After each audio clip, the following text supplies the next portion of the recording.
Hola, bienvenidos a una nueva píldora formativa para la mejora del trabajo de fin de grado del grado en Lingüística y Lenguas Aplicadas. En esta vamos a contaros algunos aspectos sobre el uso o el estudio de variables sociales y contextuales en vuestros trabajos de fin de grado. En muchos trabajos de investigación lingüística es útil, recomendable e interesante analizar variables sociales o contextuales para ver su influencia en el estudio lingüístico que estéis desarrollando.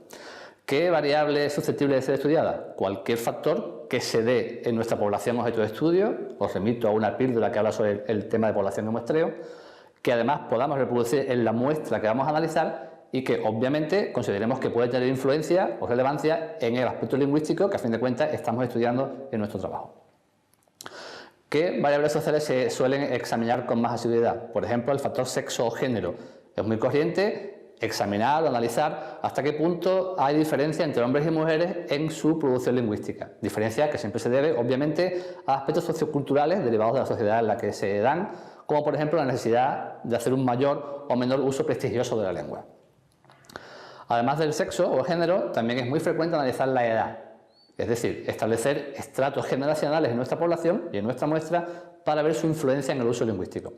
La delimitación de los estratos generacionales es, en cierto modo, arbitraria, depende de la comunidad, depende del estudio, pero es, por ejemplo, muy habitual distinguir tres estratos: un primer estrato que irá entre los 18 y los 30 años, un segundo que distingue hablantes de 31 a 50 años y un tercero que engloba hablantes de más de 50 años. Es, por ejemplo, un modelo utilizado en muchos estudios sociolingüísticos como el proyecto Presea o en muchos análisis lingüísticos del ámbito hispánico, aunque, como digo, cada comunidad puede ser ratificada de diferente manera siempre que se justifique de manera adecuada. El estrato sociocultural es el tercer gran factor social clásico más habitual en los estudios de índole lingüística. Es obvio que existen diferencias socioculturales en todas las comunidades de habla y que esas diferencias socioculturales se pueden transmitir, se pueden evidenciar en los aspectos lingüísticos que estemos investigando.